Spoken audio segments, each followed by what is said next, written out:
광주 전남권 뉴스입니다. 이태원 참사 희생자들을 추모하기 위한 합동분향소가 전국 각 지자체에 설치됐습니다. 그런데 행정안전부가 분향소의 명칭을 희생자가 아닌 사망자로 표시하도록 하는 지침을 내려서 논란이 일고 있습니다. 희생자들의 죽음을 단순한 사고로 보고 정부 책임을 회피하는 것 아니냐는 지적들이 제기됐습니다. 최혜진 기자입니다. 광주시청에 설치된 시민합동 분향소입니다. 분향소 명칭이 이태원 사고 사망자 합동 분향소로 돼 있습니다. 하지만 시민단체가 5.18 민주광장에 마련한 분향소에는 이태원 참사와 희생자라는 용어를 쓰고 있습니다. 행정안전부가 광주시를 비롯한 전국 지자체에 보낸 공문입니다. 분향소 표시를 이태원 사고 사망자 합동 분향소로 하고 영정사진이 놓이는 재단 중앙에도 단순히 사망자라고 쓰라는 지침을 내렸습니다.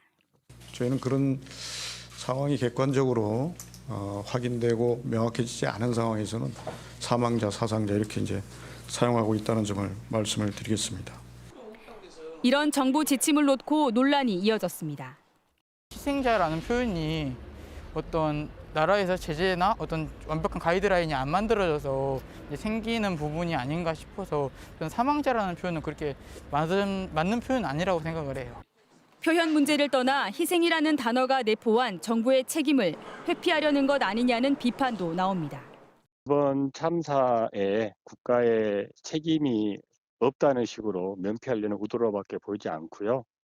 또 다른 참사를 막기 위한 안전관리 대책을 강화하기 위해서라도 정부가 책임을 인정하는 자세가 우선돼야 한다는 지적도 제기됩니다.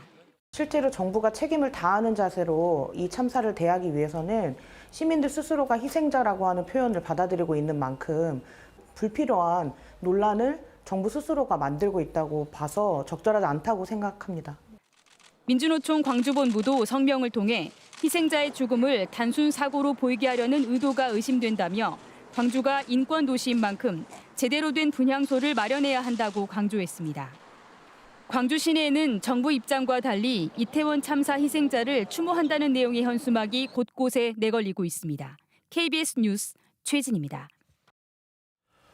이태원 참사 나흘째인 어제 광주와 전남 지역의 장례식장에서 희생자들의 발인이 치러졌습니다.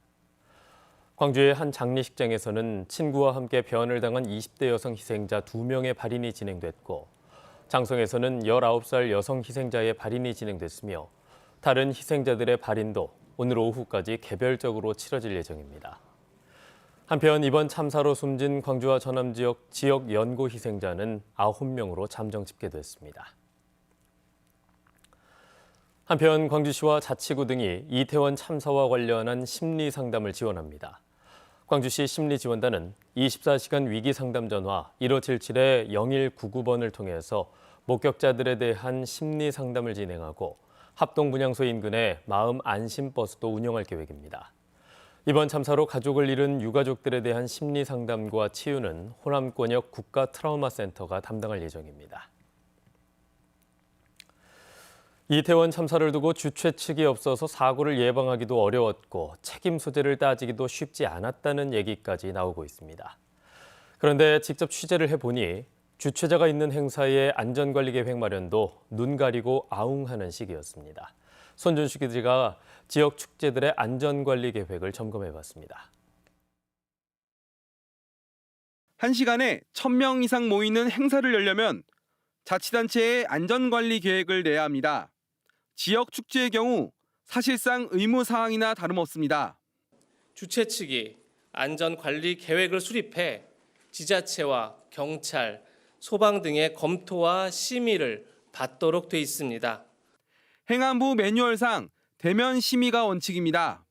직접 만나 설명을 듣고 토론을 하면서 안전관리 계획을 보다 꼼꼼하게 들여다보라는 취지입니다. 하지만 실제로는 그렇지 않습니다. 11일 전남 해남군이 집정 여는 해남 미남축제. 음식축제여서 가스 등 화기를 사용하는 만큼 안전이 중요하지만 시민은 서면으로만 진행했습니다. 특별하게 이유는 없습니다. 이번에는 서면으로 좀 했습니다. 3년 만에 열려 대규모 인파가 몰릴 것으로 예상된 지리산 피아골 단풍축제도 사흘간 서면 심의로만 진행됐습니다. 네네, 저희 코로나 때문에 당분간은 서면 심의로 조금 하고 있어가지고요.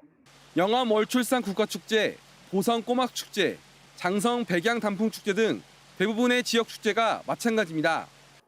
전문가들은 안전 사각지대를 발견하고 대책 수립을 마련하는 절차인 만큼 보다 꼼꼼한 계획 수립과 심의가 필요하다고 지적합니다.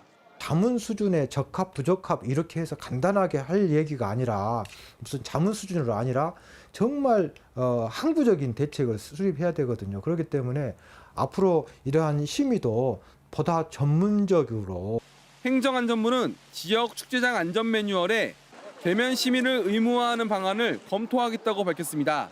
KBS 뉴스 손주수입니다. 이런 가운데 순천시 의회가 유명 관광지에 대한 방문 일정이 다수 포함된 해외 연수를 추진해서 논란이 일고 있습니다. 이태원 참사에 따른 추모 분위기 속에서 연수에 대한 적절성을 놓고 의회 내부에서도 엇갈린 의견이 나오고 있습니다. 김호 기자입니다. 순천시의회가 추진 중인 해외 연수는 시의원 14명 등 16명이 9일 동안 유럽을 방문하는 내용입니다. 방문 국가는 덴마크와 스웨덴, 의원 1명당 320만 원이 연수비로 지원됩니다. 출장 계획서에 담긴 연수의 목적은 탄소 중립 실현을 위한 사례 연구. 하지만 일정표에는 미술관과 박물관 등 탄소 중립과는 직접적인 연관이 없는 유명 관광지가 다수 포함되어 있습니다. 수학여행 가는 게 아니잖아요. 순천시 정책하기 위해서는 거기에서 누구를 만나고 거기에서 어떤 내용들을 돌출하고 하는 구체적인 어떤 그런 스케줄이나 거기에 만나는 컨택 포인트나 이런 것들이 예정된 출발일은 오는 7일. 이태원 참사에 따른 추모 분위기 속에 다른 지방의회가 잇따라 해외 연수를 취소하는 상황에서 의회 내부에서조차 엇갈린 목소리가 나오고 있습니다. 시민들의 부정적인 시각을 고려해 연수를 취소하자는 의견이 있는가 하면 위약금이 1인당 200만 원에 달하는 만큼 계획도로 떠나야 한다는 의견이 맞서고 있는 겁니다. 선진 사례를 통해서 저희 의원님들의 어떤 인식의 전환이랄지 또 그러한 사례들을 우리가 보고 듣고 체험함으로써 집행부의 어떤 정책 대안을 제시할 수도 있고. 순천시의회는 추가 논의를 거쳐 해외 연수 진행 여부를 최종 결정할 방침입니다. KBS 뉴스 김호입니다. 여수시의회의 의정비가 내년에 7.1% 인상된 4,021만 원으로 결정됐습니다. 여수시의회는 현행 3,754만 원에서 월정 수당을 13% 인상하는 안을 추진했지만 앞서 열린 공청회에서 인상폭이 과하다는 지적을 받았고 의정비 심의위원회에서 이같이 결정됐습니다. 한편 순천시의회는 월정 수당을 8% 인상한 의정비 4,054만 원으로 결정했고 광양시의회는 전남 기초의회 가운데 의정비가 가장 많은 4,039만 원인 점을 감안해 내년 의정비를 동결했습니다. KBS 목포방송국 개국 80주년을 맞아 목포 포럼과 KBS 목포 시청자위원회가 지역방송국 새로운 활로를 찾는다를 주제로 토론회를 열었습니다. 토론회에 참석한 호남대학교 한선 교수는 KBS 지역국이 지역 언론 생태계의 허브 역할을 할 수 있도록 다른 지역 언론과 협업을 하고 디지털 플랫폼에서 존재감을 확보해 지역국의 콘텐츠를 다양한 경로로 전파해야 한다고 주장했습니다. 신대훈 지방분권 전남연대 대표는 KBS 목포방송국이 책임 있는 국가기관 방송의 역할을 수행해야 한다고 밝혔습니다. 목포 시내버스 파업이 16일째 이어지고 있는 가운데 버스 노조와 사측 대표 그리고 목포시 관계자들이 임금 인상안 등을 논의했습니다. 이 자리에서 노조 측은 월 10만 원, 3%가량의 임금 인상안 등을 제시했고 목포시는 노조와 사측이 합의안을 가져오면 버스 재정 지원 등을 재논의하겠다고 밝혔습니다. 광주 지역 상수원인 화순 동복댐의 저수율이 낮아지면서 광주시가 시민들의 적극적인 물 절약을 당부했습니다. 광주시는 어제 안전 안내 문자를 통해 광주 시민이 마시는 수돗물을 공급하는 동복댐의 물이 내년 3월 말이면 고갈될 위기라고 전했습니다. 또 광주시는 최근 가뭄의 영향으로 동복댐의 저수율이 33.4%, 주암댐은 32.8%로 떨어졌다며 시민들의 자발적인 물 절약을 호소했습니다.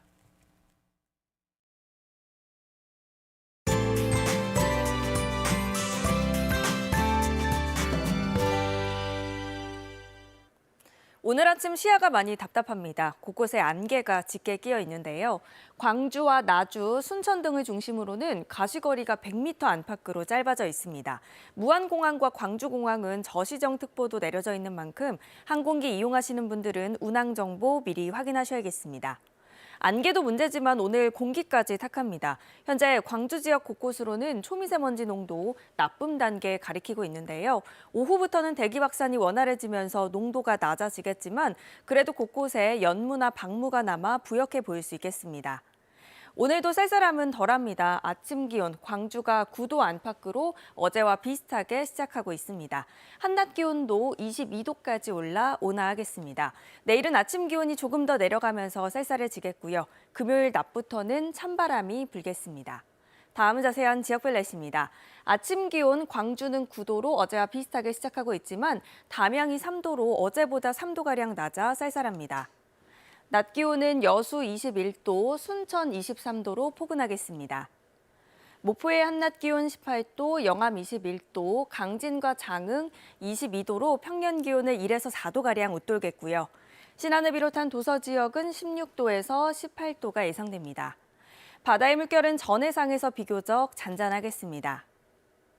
당분간 맑은 날이 이어지면서 대기가 건조하겠습니다. 산불 등 화재 예방에 각별히 주의하셔야겠습니다. 날씨였습니다. 뉴스를 마칩니다. 여러분 고맙습니다.